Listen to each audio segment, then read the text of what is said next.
Hello, everyone. Welcome to today's webinar, brought to you by the Football Players Health Study at Harvard University. And today's webinar is entitled Busting Myths About Former Player Health. And our lovely presenter is Dr. Rachel Grashow, who's an incredible scientist and also our Director of Epidemiological Research Initiatives. Before I turn the webinar over to Dr. Grashow, just a couple of things. So closed captioning is available. And also, if you have questions, please use the Q&A function. And after the presentation, we will get to your questions. So thank you so much, Dr. Grashow, and I will turn it over to you.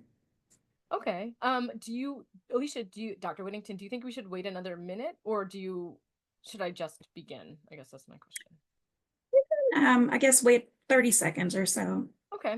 Okay. That sounds good. Thank you. Thanks, Dr. Whittington. And in the meantime, we would like to thank all of you for joining us today.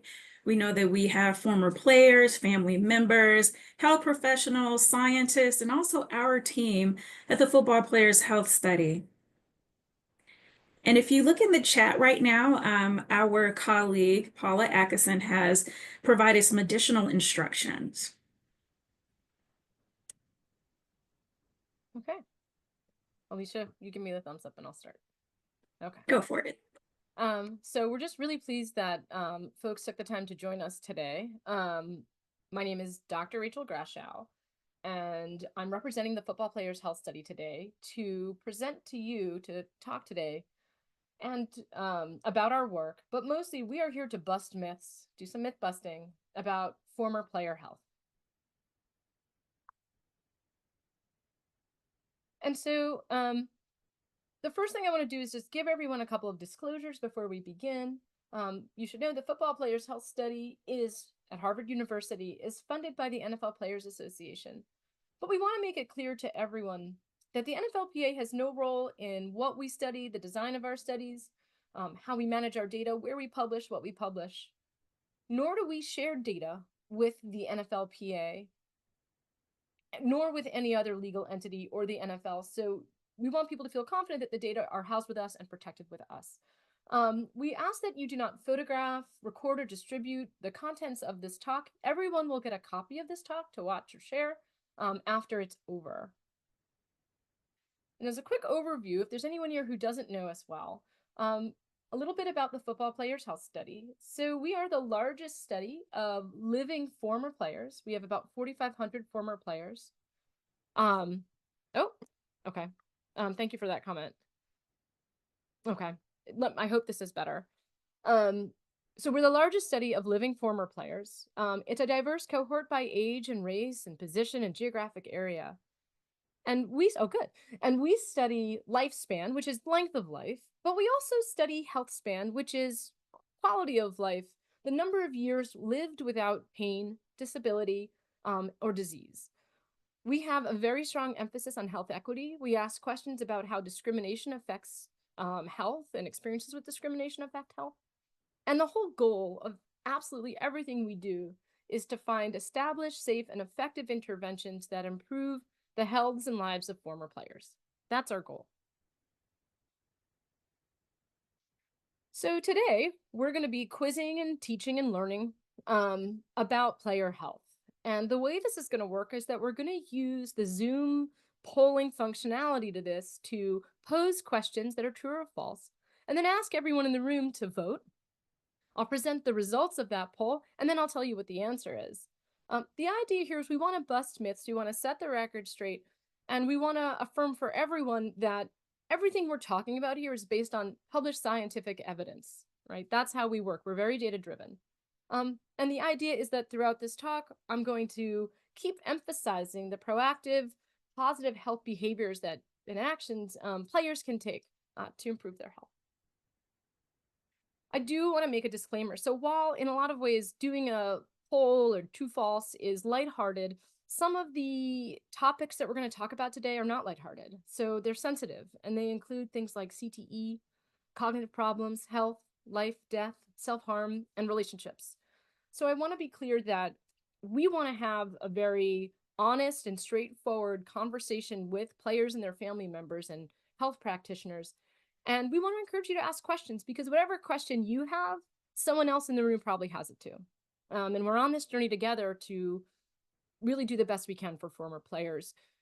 When we talk about questions about self-harm, suicidal thoughts, we want to remind everybody about the NFL Lifeline, which is a 24-hour confidential, secure hotline set up just for NFL players, but also the 988 number, which is for everyone. If someone had need of these services but didn't want to go specifically to an NFL, a former player or football-related phone service. Okay, and now we're going to get started. So for our first myth, we want to ask the room, is it true or false that football players do not live as long as non-football players? Right? Again, so is it true or false that football players do not live as long as non-football players? So we ask people to anonymously vote. We'll let you know the results and then we'll keep going. I think we're giving people 25 to 30 seconds to answer. I was going to ask Alicia to play her concert violin, but for now we'll just wait.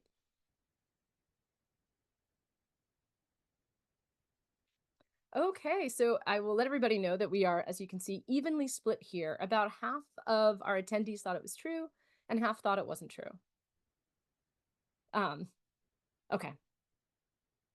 Here's the answer. This is in fact false. Former football players live as long or longer than non-football players. Now, one of the reasons we bring this up is that in conversations with the community, we've heard that players believe that they'll pass away on average in their 50s. And we want to assure everyone that that's actually not the case. So these are data compiled by 538 and ESPN. And what you see here for the different age groups along the bottom, what you see is the percentage of people that have passed away in that age group. And it's divided as this gray line, which is the general population, but they're also showing the data for each of the different professional sports leagues. And what we want people to really take home here is that under 45, it's about the same. But once you pass 45, NFL players actually pass away at slower rates than the general population. And this is actually true for the NBA, for MLB, NHL. The WWF is actually the folks that have the most challenge to their mortality of this group. But we want people to see what the data actually say. Okay, next one. True or false? More players pass away from cardiovascular disease than any other cause, for example, neurodegenerative. Again, true or false? More players pass away from cardiovascular disease than any other cause, for example, neurodegenerative.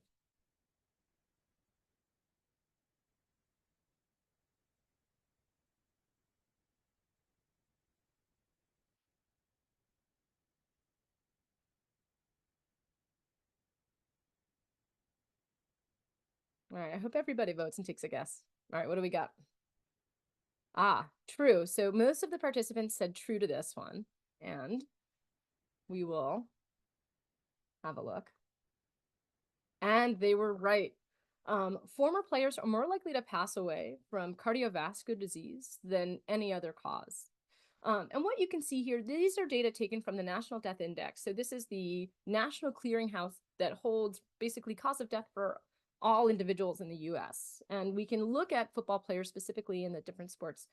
And what we find here is that actually 62% of former players pass away in some way from cardiovascular disease, which, just to note, is 4 times as many as neurodegenerative disease and certainly is higher than cancer. I want to point out that these numbers don't entirely add up because sometimes cause of death can have multiple causes. But we really want to emphasize here for players that one of the greatest challenges to their health are cardiovascular disease, but there's a lot that can be done about that. And we'll go into that more as we continue. Okay, question 3. True or false? A doctor can diagnose someone with CTE when they are alive. Again, true or false? A doctor can diagnose someone with CTE when they are alive.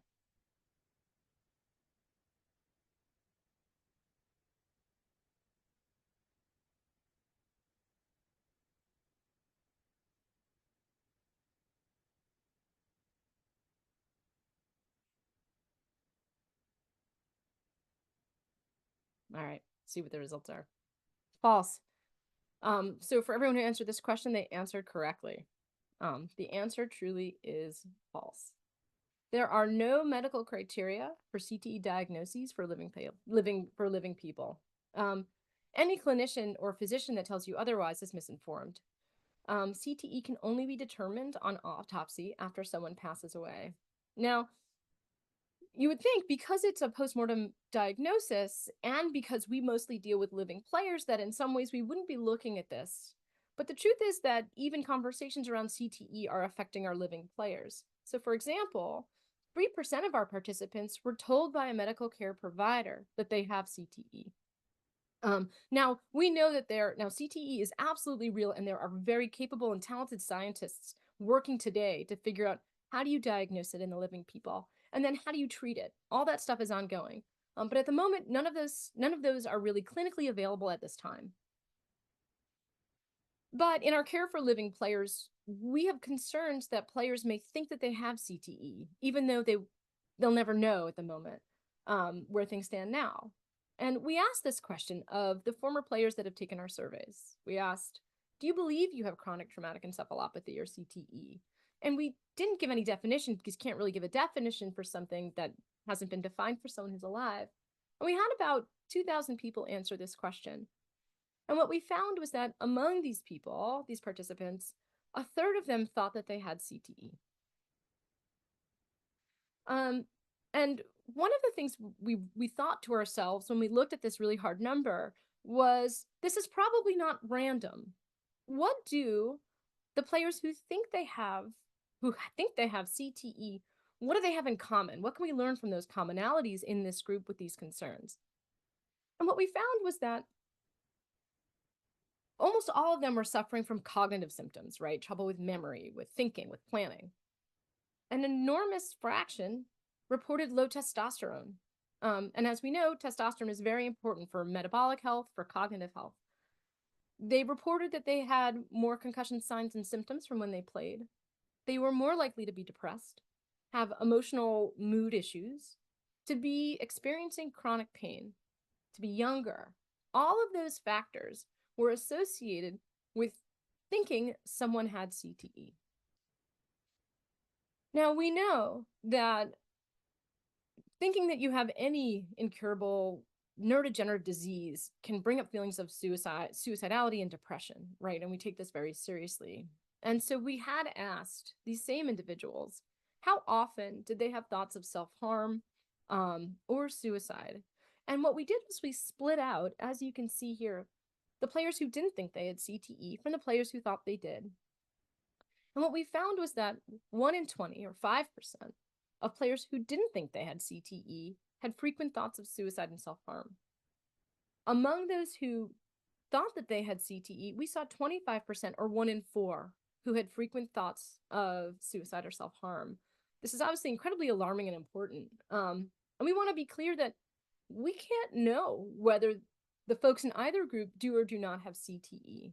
But while we wait for that science to catch up, we can ask some really important questions about what can we treat that may be contributing to these symptoms. As we know, a lot of these guys have low testosterone, they have chronic pain, they have depression, all things that interfere with cognitive function. And so what we want to highlight here is that for those who are experiencing these concerns, and we encourage people to have conversations with each other about it, is there a way to perhaps go after some of the symptoms that may be creating those concerns? And again, we want to remind people about the NFL Lifeline and also the 988 number. All right, on to the next question. So this is true or false. So when I experience brain fog, I can assume that I have CTE. Again, true or false?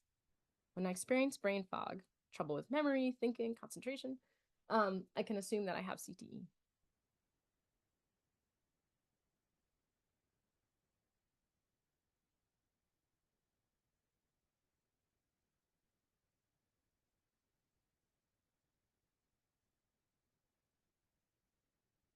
Okay, see the results. All right, so we've got 10% said true and 90% said false. And we really appreciate everybody voting on this. The answer to this one is false. Not all cognitive symptoms are an indication of CTE. And again, cognitive symptoms, trouble with memory and concentration and planning, moodiness, they're absolutely real. Those symptoms are 100% real, and maybe will go on to be related to a CT diagnosis. That's not something that's known yet. But we also want to remind everybody that there's a lot of conditions that can cause cognitive problems, whether someone had a head injury or not. They include sleep apnea and insomnia. You can imagine your brain won't work as well the next day if you've not given it enough oxygen in the night or enough sleep. Guys with low testosterone tend to have cognitive problems. High blood pressure actually affects the brain as well.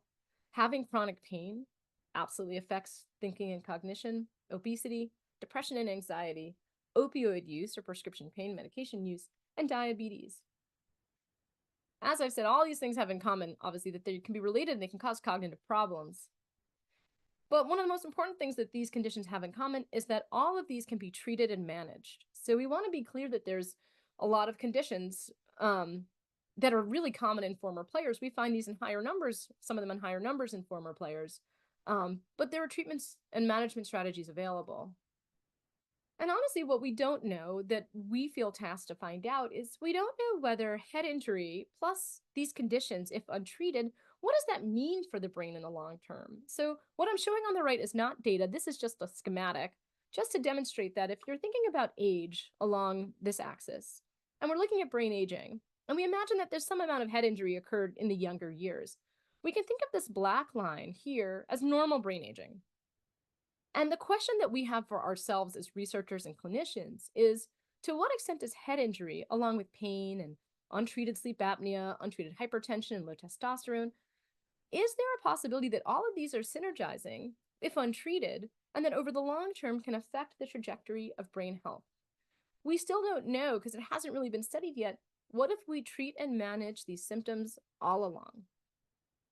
And so, to summarize our perspective on it, what comes to mind all the time for me in this work is the serenity prayer. And for those of you that don't know it, it's God grant me the serenity to accept the things I cannot change, courage to change the things that I can, and the wisdom to know the difference. And when I think about this prayer and I think about former players, I think about the things that we can't change. We can't go back and undo the head injury; that absolutely happened. But there's far more that we can look at and change. And so we want to keep reminding everyone that sleep apnea, low testosterone, all of these conditions can be tested with a doctor and are treatable. And so we really want to underscore that in this work. Okay, here's our next quiz question, which is true or false? Black players suffer from more health conditions than white players. Again, Black players suffer from more health conditions than white players. And again, voting is not obligatory at all, but definitely curious to hear everyone's thoughts.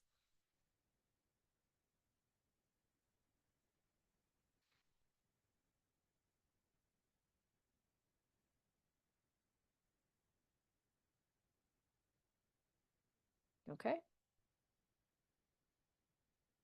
We see that true is 66%, and so about a third said true and a third said false. And again, thanks everybody for voting. This one is true. What we have found from the football players health study from our participants is that there are we're seeing far more health problems in our players of color, whether it's physical impairment, whether it's pain, cognitive issues, depression or anxiety. We see more in players of color than in white players or players that don't identify as white or Black. It's not just limited to these conditions. We see more reporting for headache, diabetes, high blood pressure, depression and anxiety is covered, memory loss. We're seeing more in players of color. And we ask ourselves, why might this be, right? And the dominant discussion these days are around social determinants of health. And what they do is they frame these differences as the effects of racism and discrimination, whether it be structural, institutional, interpersonal, or medical. The idea is that there are societal factors at play that are affecting who gets sick. But we've also asked that question about football. What are the potential football factors that might be leading to what we're seeing as a discrepancy between these numbers? And so this is a study that I did with Dr. Whittington last year, where we took all former players. So there's data available on all former players, not just the ones who participated.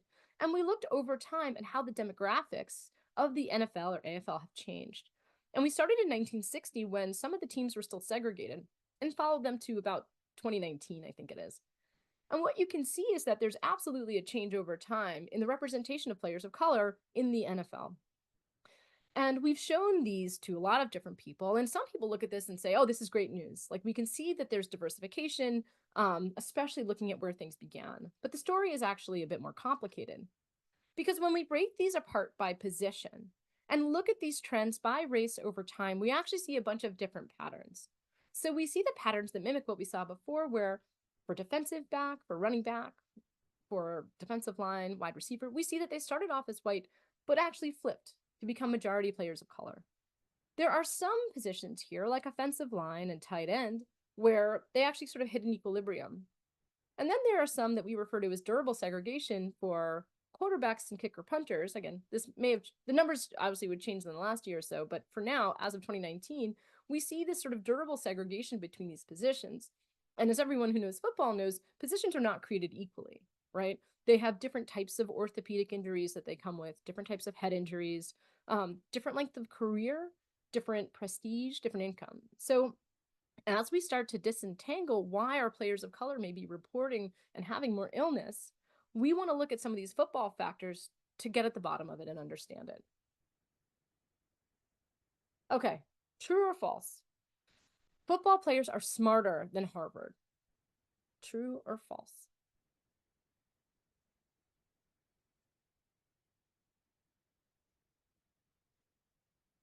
This is not sarcastic.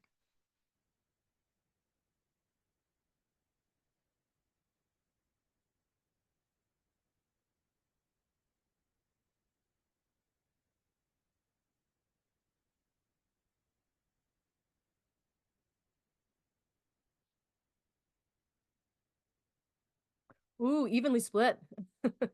Okay, half said yes, half said no. This is true, at least according to the Football Players Health Study. So we actually know here at Harvard, speaking on behalf of the faculty and the staff, that the players are the experts here. It's not us. We use what's called the community-based participatory research model, where the work is guided by players, their partners, and their families. And we use this community of players, of which hopefully all of you feel that you are a part. Some of these players host and speak at our webinars. We get input to figure out what to study. They shape our surveys and they give us feedback on how best to communicate our results to the community. And so it's guided us in thinking about which health issues we addressed. How do we ask questions in a respectful and purposeful way? How do we reach out to families? How do we center health equity and questions about discrimination? And we're grateful that in return, we've been provided access to sacred spaces, meetings, and events, and appreciate working with all of you to help us get some of this information out, help us bust these myths alongside us. Okay, true or false? Head injury only causes cognitive problems. Again, true or false? Head injury only causes cognitive problems.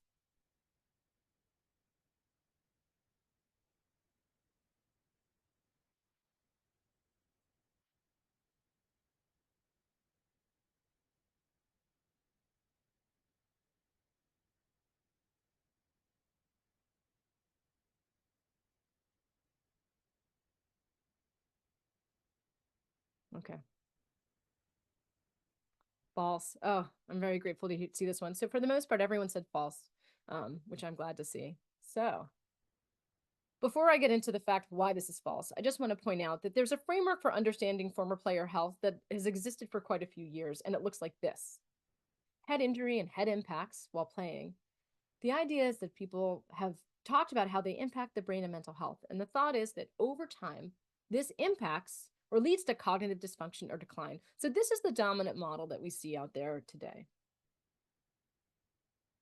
But at the Football Players Health Study, we're actually looking beyond the brain. And we've been asking and seeing that head impacts and health and head impacts and injuries are related to actually hormonal health. They can change hormonal balances within our former players. It can cause high blood pressure, cause high cholesterol. And we're seeing preliminary evidence, and this is actually known in patients anyway, that head injuries can lead to sleep apnea. Now, if you remember back to the beginning of the talk, we spoke about how cardiovascular disease was the most common cause of mortality in former players. And so one of the questions that we're asking now is, to what extent does head injury, right, from playing years impact the heart and impact the circulatory system?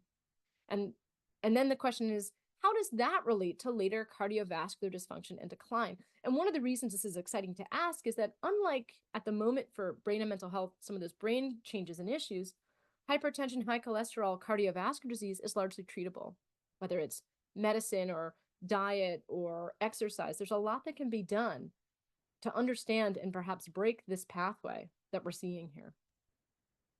And I want to say also that we're actually seeing these relationships in relatively young players, former players. It's not just that low testosterone is just caused by older age, that high cholesterol and high blood pressure are illnesses of people of older age or sleep apnea. We're actually seeing them in remarkably young former players, and treating them early is the key. We also, it's largely been underappreciated, but we want this group and everyone to know that how the heart and the brain are very closely linked to one another. And when the heart isn't doing well, the brain suffers. And so for those who are still very focused on cognitive symptoms and cognitive dysfunction and decline, there's an argument to be made for caring for your heart too, as a way to protect that brain and to protect the heart and to improve longevity, wellness, and quality of life. But if you're really going to get down to it and treat the football player's body as complex as it actually is, you realize that almost everything relates to cognitive dysfunction and cognitive health. Hormones absolutely play a part in that. Sleep plays a part in that. And high cholesterol and how your heart is doing plays a part in your cognitive dysfunction, your cognitive function. So all of these things are a part of understanding why players report the symptoms and the health that they do. Now, I'll leave this slide. It's supposed to be some complicated and overwhelming, but I want to show this because this really represents the way the football players health study sees former players. It's a very complex system, and our job as researchers is to understand every single one of these arrows, right? And that can be overwhelming. But what I really like about this image is that what it also says is that if you address one thing, you actually have the chance, say like a heart issue, you have the chance to address multiple and improve multiple long-term outcomes. If you address a hormonal imbalance like low testosterone, you can improve your brain, improve your heart, and reduce chronic pain and disability. So on the plus side for former players and their families, we want people to realize that doing something for just one piece of your health actually can affect your health overall and other systems.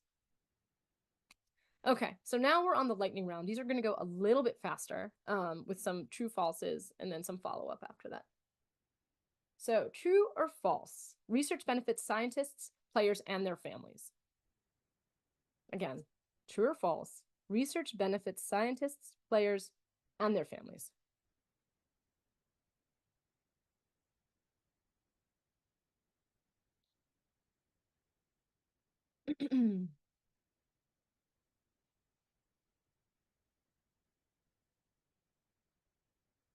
All right. We got 100% true, which I'm really grateful for.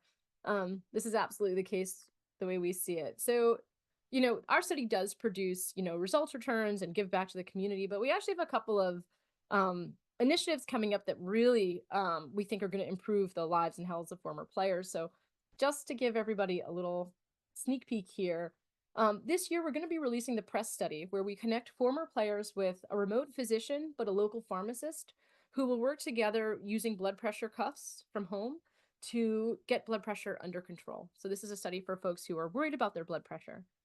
We're going to be starting up a new in-person clinical study in Atlanta, working closely with Morehouse School of Medicine and with Emory. For players, and if they have a brother who wants to come along, to also come through and get 2 days of medical testing, MRIs, x-rays, sleep, exercise. We would do these for players and their brothers if they want to bring their brothers as well. And that's going to be in Atlanta starting in the winter. And then the last one is we're going to do a remote sort of biohealth initiative where what we're asking players to do is to, almost like a diabetes test, to prick their finger and put a blood spot onto a card that does not have their name, just an ID number that we track. And we send that into a company that we've started to partner with.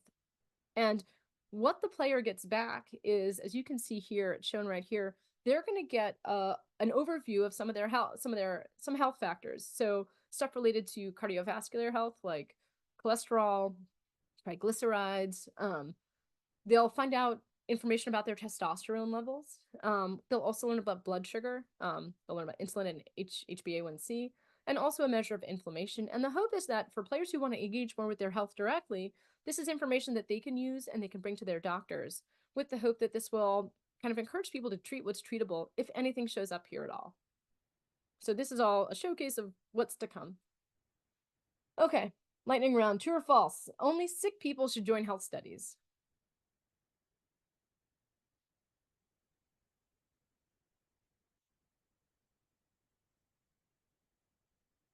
Only sick people should join, or health studies are designed for sick people. True or false?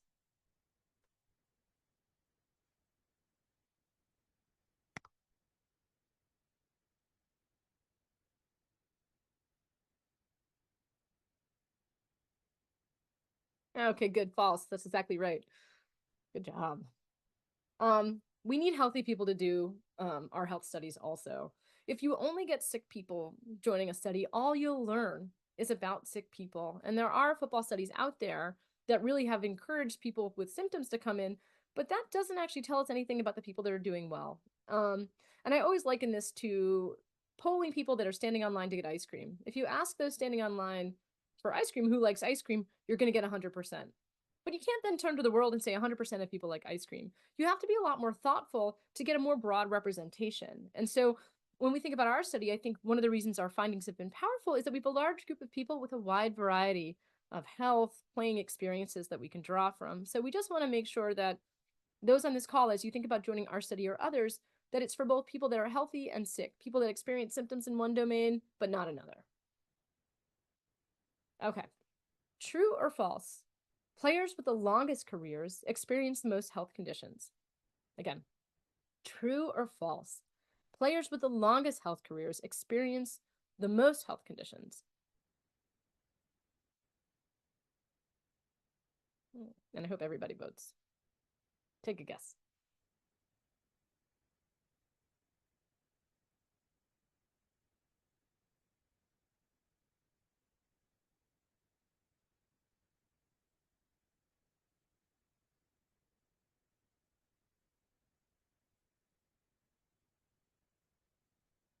Okay, so about a fourth said true and the rest said false.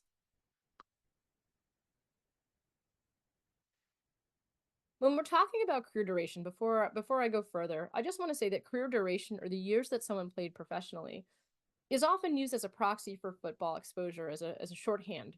And this is used in almost every research study. How many years did they play? And it serves as the backbone for a lot of summary measures about head impacts or football exposure. They use the number of years, right? With this assumption that the more you play, the more head injury you accrue, and the more conditions and ill effects you accrue. We're finding that it's not as straightforward. So this one is actually false. What we find is that players with actually the mid-range amount of careers, right, somewhere between, say, 4 and 12 years or 6 and 10, are the ones that are reporting the most health conditions. And these include reporting more chronic pain, reporting more arthritis. So what I'm showing here is along the bottom, we've got the number of seasons that someone played, and each one of these dots is one of our former players. And along here, we're showing the likelihood that someone reported that they had chronic pain. We had to get it between 0 and 1. And what you would expect, if it was as straightforward as people believed, more equals more, we would expect that this line, all the dots would sort of cluster around this line. And that the guys who played longer years would end up here with really high odds of reporting chronic pain or arthritis. The results are the same for arthritis. And I will say too that where we're showing, we wanted to look at everyone's in purple, but we also split it out by position, so linemen and non-linemen, so people could see, a little more granular what the story is here. And what we find actually is that those who played the fewest years and the most years are actually reporting less of these conditions. And it's the folks that are in the middle, somewhere between, again, sort of like 6 to 10 years, are the ones that actually are reporting the most health conditions. And this is true for arthritis, for chronic pain. It was true for anxiety and depression. And we want to point this out because not to reassure necessarily the people at the tails or scare anyone in the middle, but to say that if we're thinking about who should be surveilled for different health conditions, for arthritis, for chronic pain, for high blood pressure, then really these are the folks that we want to be looking at, making sure that we're not making assumptions about the folks who played the most or the least. Okay, so true or false, I believe this is our last one, so thanks for sticking with us. True or false?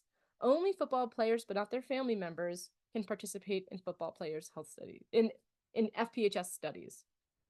Again, only football players and not their family members can participate in football players' FPHS studies. True or false?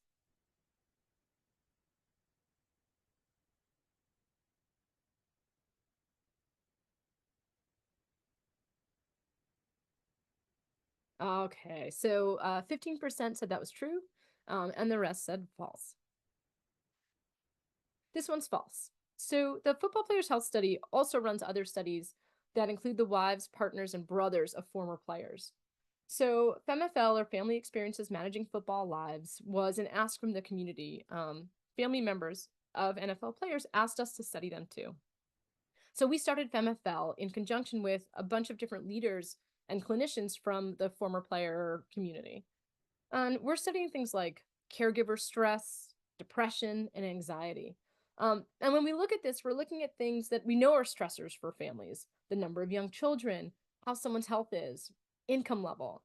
But in these studies, we're also looking at football specific stressors, ones that are unique for NFL families, like worries about CTE, the effects of frequent relocations, and caring for someone with injuries.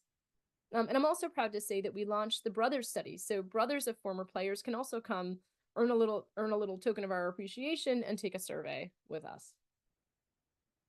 So thus concludes the polling portion of our time together.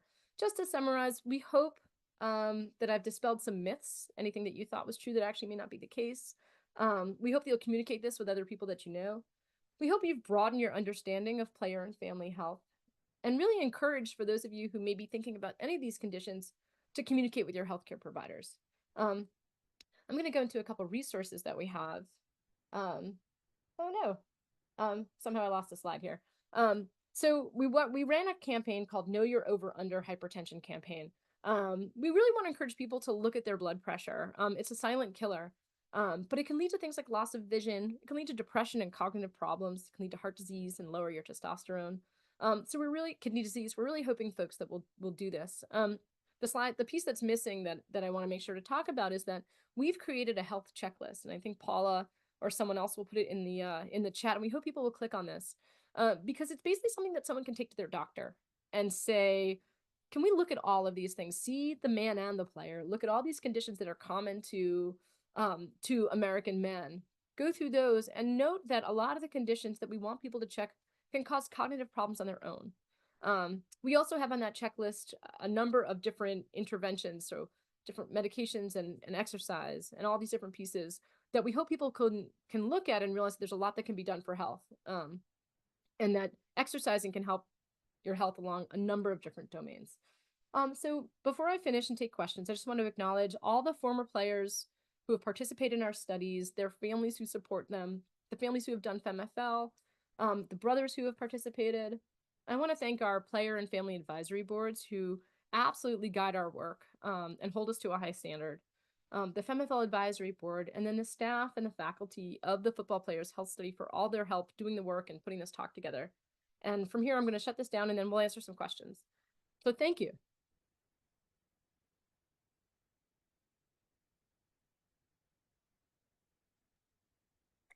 Thank you very much, Dr. Grashow. Excellent presentation.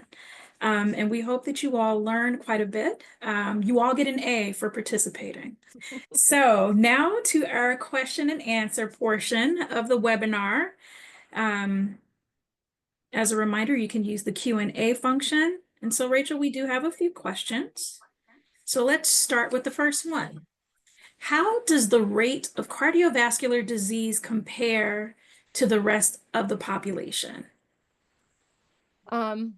This is a great question, and it's a complicated one for us to answer because we want to be clear that football players are not like everybody else. It's not that we've yanked someone off the street, put them through training, put them on the field, and then watch their health. The factors that it takes to become a football player, that are protective, fast healing, cognitive abilities, um, an ability to withstand pain. All of those things make players pretty different from the general population.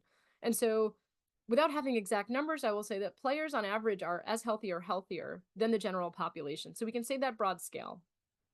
I do think, though, when you start to dig into it and think about risk factors, the same risk factors that increase someone's risk for cardiovascular disease in the general population, such as not exercising, being heavy, some of the other issues like diabetes, all of those issues, they don't occur equally among all football players. And so to the extent that while football players are generally one of the healthiest groups in the population, especially when they start to play, over time we're finding that they are just as susceptible to these conditions as everyone else. And I think there's been so much focus on cognitive issues in former players and on neurodegenerative disease. It really occupies most of the research dollars, most of the press, most of the concerns, that we just want to push people towards thinking about cardiovascular disease because there's so many treatments available. But largely, and I don't know the numbers off the top of my head, I believe that football players are on par or slightly healthier, depending on which one you look at. We are finding that players are less likely to have diabetes. Doesn't mean that diabetes isn't associated with other troublesome things for the players who do have it. But for example, we see less diabetes in former players, and we're still trying to figure out why. But that's a great question. Thank you. So the next one is about how can Ozempic help former players? And for this, I'm not sure if we have an answer, but I'll turn it over to you, Rachel. Yeah, I can't say anything specific, and I'm definitely not a clinician to know anything about Ozempic. What I can say broadly is that my understanding is that it reduces weight, and it's been associated with a lot of really long-term positive impacts because it reduces weight. I think it reduces cardiovascular disease. Um, and so I do think that one of the biggest burdens to players is the weight they carry after they leave. And we know from players actually and from the general population that carrying a lot of weight does and can lead to other conditions that, while they're treatable, again, high blood pressure, high cholesterol, diabetes are out there, certainly preventative measures are better.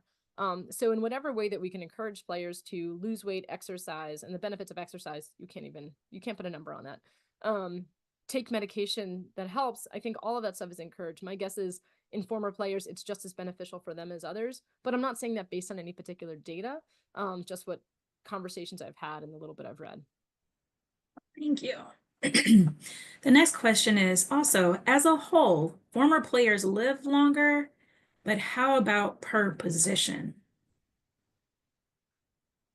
Um, Off the top of my head, I cannot answer the longevity piece for by position. I do know that we are seeing earlier aging in linemen versus non-linemen.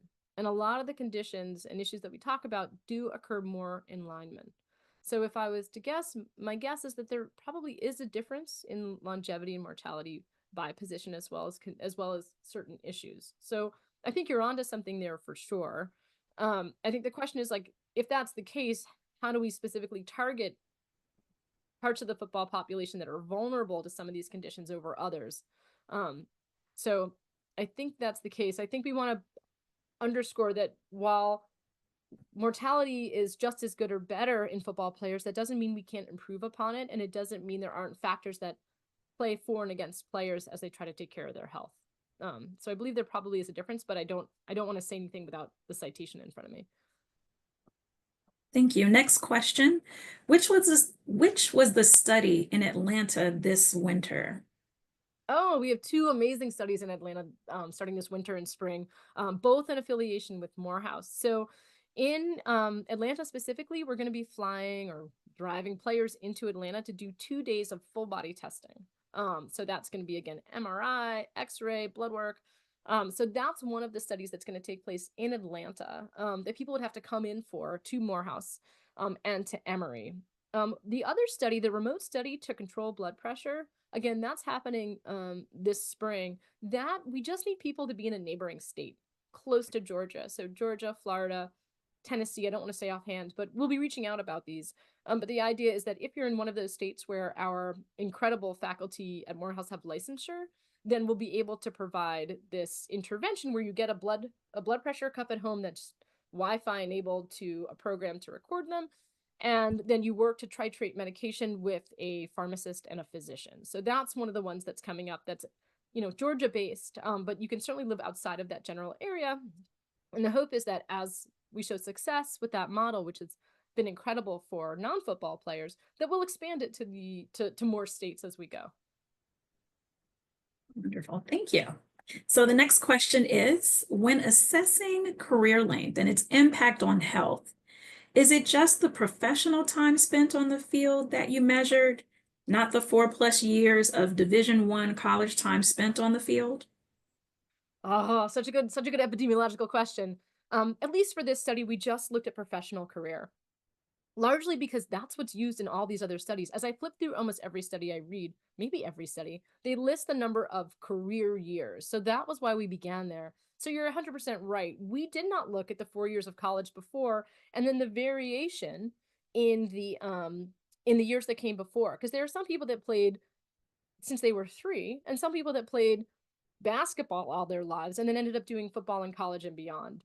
So we didn't look at that. I will say I am sure that youth experiences with football, college experiences are part of the story in a way that we don't yet understand. And when we try to figure out that curve, there are pieces in there that we don't fully understand. And we may end up learning that it has to do with the years prior to their career.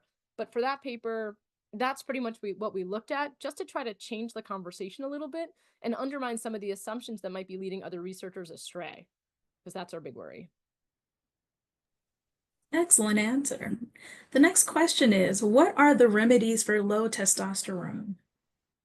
Um, there's things that you can, again, I'm not a clinician, but just from speaking to the clinicians on the study, there's things you can do directly. There's testosterone supplementation, and every day they're making strides in understanding what the right limits are, and what the different methods of delivering the testosterone. So that's certainly a possibility. But as you'll see if you're able to take a look at that checklist, is that there's a lot you can do for your health that impacts testosterone that people don't know about. So obesity absolutely reduces testosterone. So losing weight. People don't know this, but actually sleep apnea is shown to reduce testosterone. So if you're having trouble with sleep apnea, it's going to cause a downstream effect that affects your hormones. So that's another thing, that sleep apnea brought under control could potentially improve testosterone. And then I think there's the usual, which is like exercise, which I know can help as well. So I think you've got the direct medication route, and then there's other options too that just involve lifestyle that'll pick testosterone back up. And again, if you can take a look at the checklist, I think we have a little key for possibilities for that.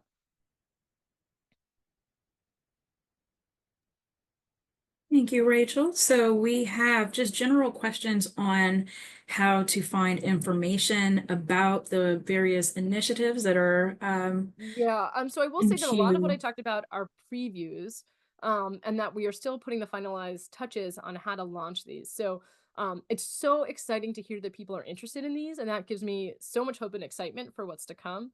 But it'll have to, hopefully, if you learned about this through our mailing list, you'll hear about the studies through emails. And then if you haven't signed up for our mailing list or done our surveys, we would love for people to do that. But that's forthcoming, and I think that'll come winter or spring, depending on which one we're talking about here. But we're excited that you're excited. I think that we really try to design studies that give back, that it's not just us learning, that there's something in it for players and their families too.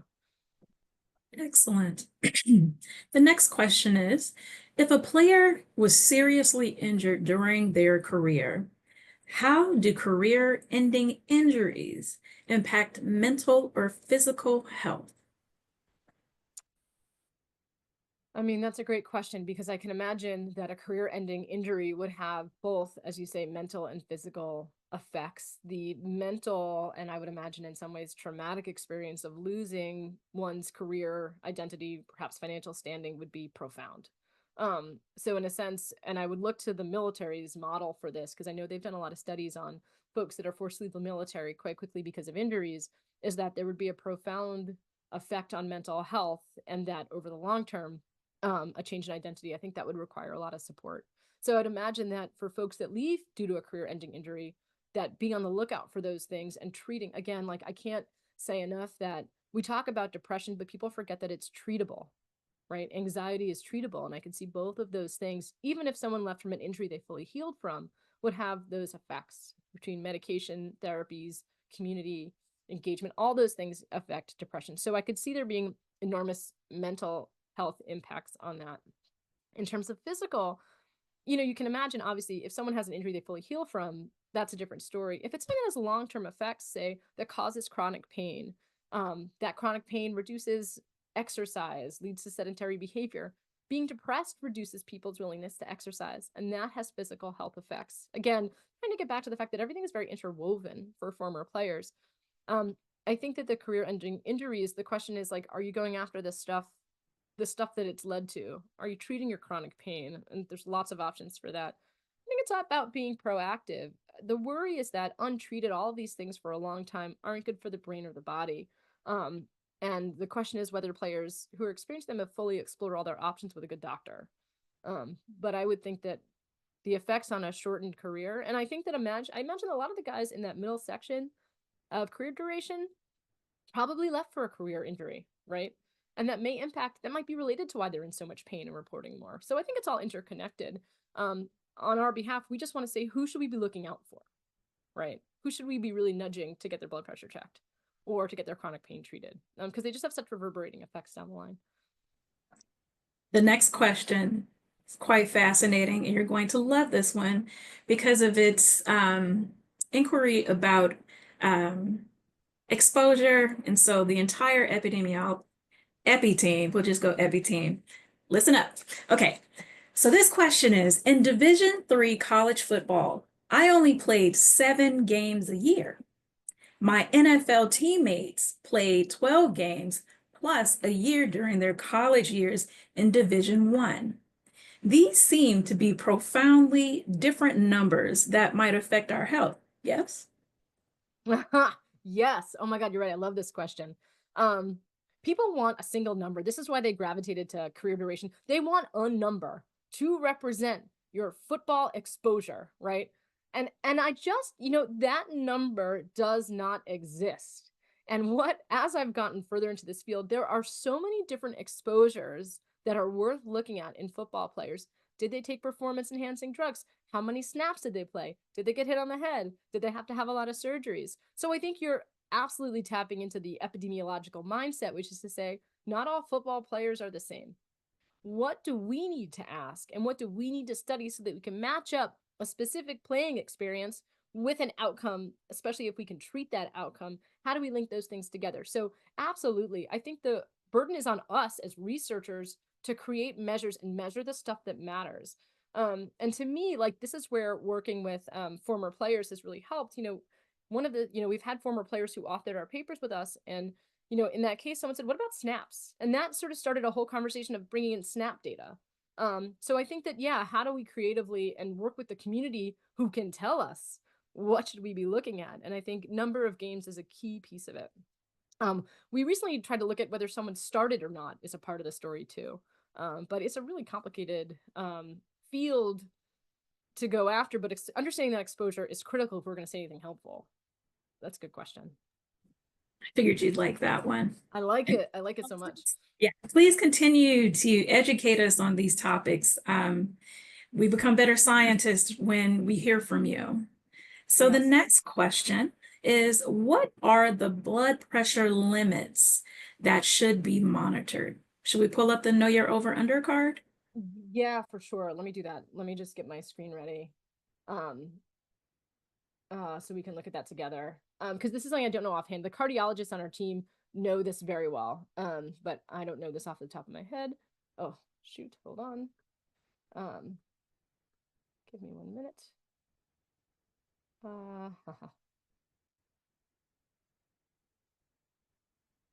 You guys sat through a lot of slides. All right. Here we are. All right, let me share my screen.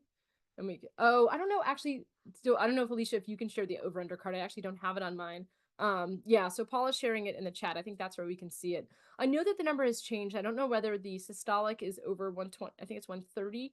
I know it's come down from 140 to 130 as being the point where it needs medical intervention, but I think it's 130 over 80. If someone can put that in the chat, I would really appreciate it. Um, Blood pressure is so important. People don't realize it, but blood pressure is so important to cognitive health.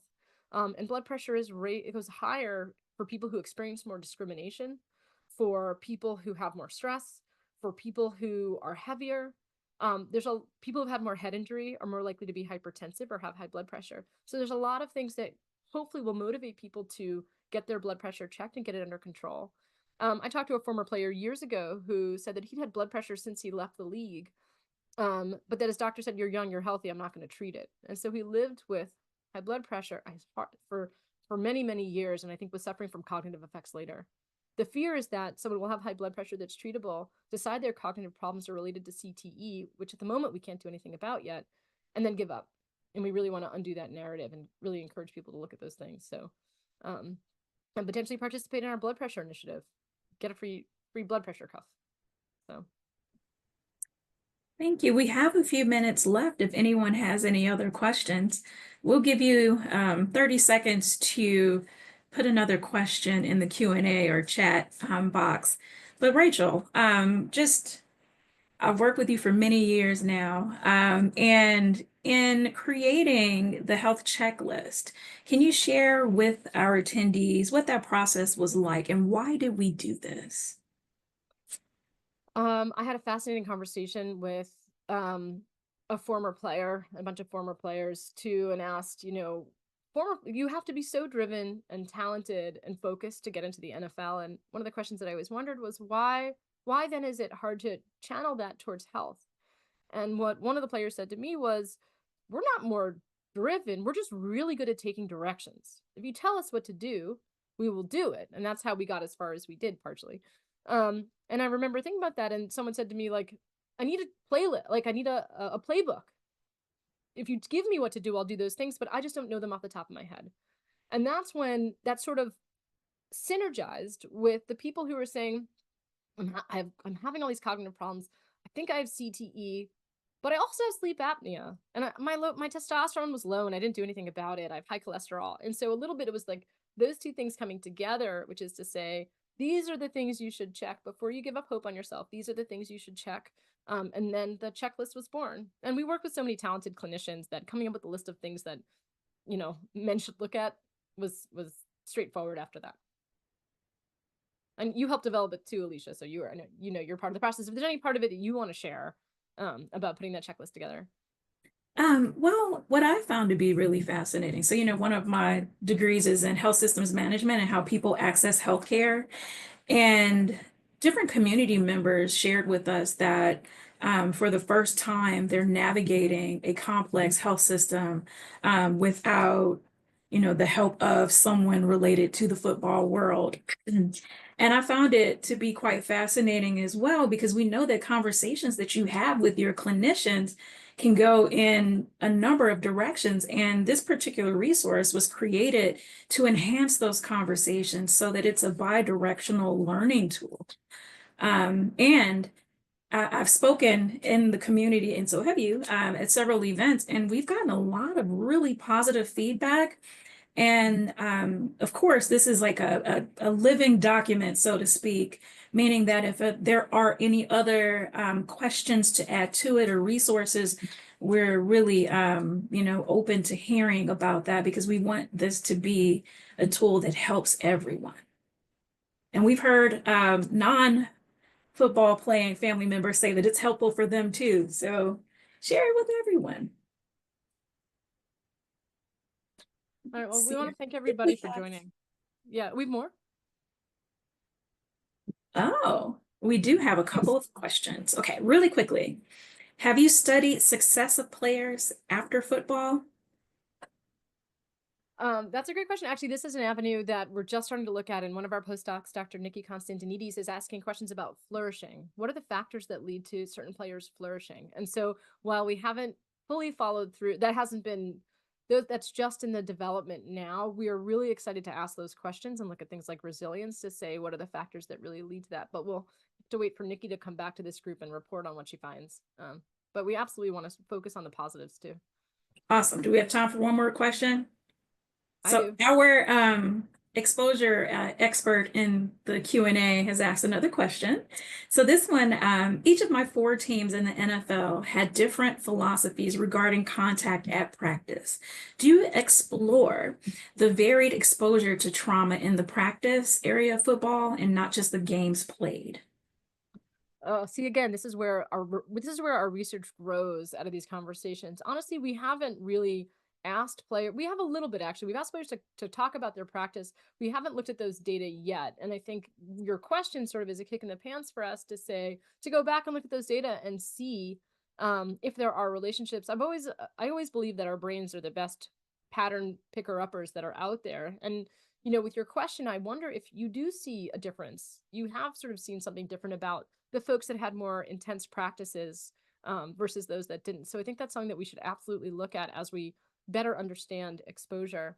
I did want to say that I briefly looked through the chat while Alicia, you were talking.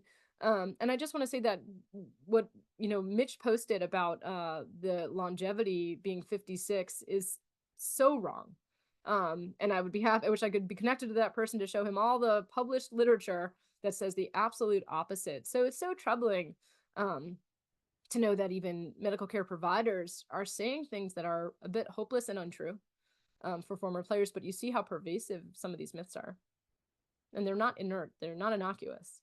So, but anyway, so thank you to everyone for sitting through our talk and giving us your opinions on whether these are myths or not, and then these absolutely excellent questions where we learned something too. Absolutely. Thank you all so much for attending. And Rachel, would you like to close us out officially or? No, I just want to say a huge thanks to everyone, to Alicia, you, Paula, and Kyrie, and everyone who took the time out of their busy day to join us. Time is our most precious resource. So thank you. Thank you. Have a wonderful day, everyone.